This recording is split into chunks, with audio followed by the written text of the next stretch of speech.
បាទសួស្តីបងប្អូនបាទអ្នកប្រិយមិត្តទាំងអស់គ្នាបាទជាពិសេសពុកម៉ែបងប្អូនដែលនិយមតាមដានចូលចិត្តសងសំណាងជាមួយនឹងឆ្នោតជួនជារៀងរាល់ថ្ងៃបាទសូមស្វាគមន៍មកកាន់ Channel វិទ្យុឆ្នោតរបស់មានសាច់ថ្មីបាទថ្ងៃនេះគឺត្រូវថ្ងៃទី16ខែកក្កដាឆ្នាំ2026បាទពុកម៉ែបងប្អូនថ្ងៃនេះគឺ admin បាទចែកលេខ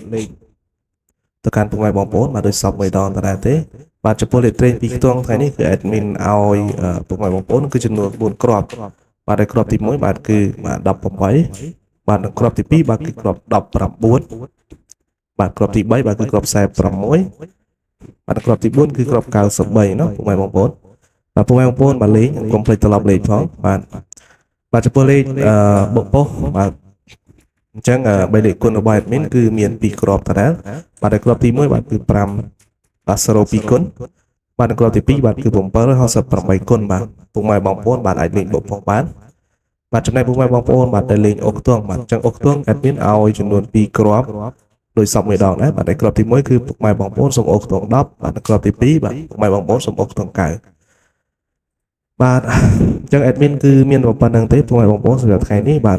អញ្ចឹងបើសិនជាពុកម៉ែបងប្អូនបាទឆ្លាញ់គ្រាប់ណាមួយពុកម៉ែបងប្អូនបាទយកទៅលេងទៅបាទព្រោះអីម្សិលមិញគឺ admin ឲ្យនៅក្នុងថ្ងៃទី15ហ្នឹងគឺចូលច្រើនមែនទែនយើងត្រឡប់ទៅគឺចូលច្រើនអញ្ចឹងពុកម៉ែបងប្អូនឆ្លាញ់គ្រាប់ណាពុកម៉ែបងប្អូនយកធ្វើការផ្សងសំណាងបាទចុងក្រោយបាទឥឡូវនេះបាទ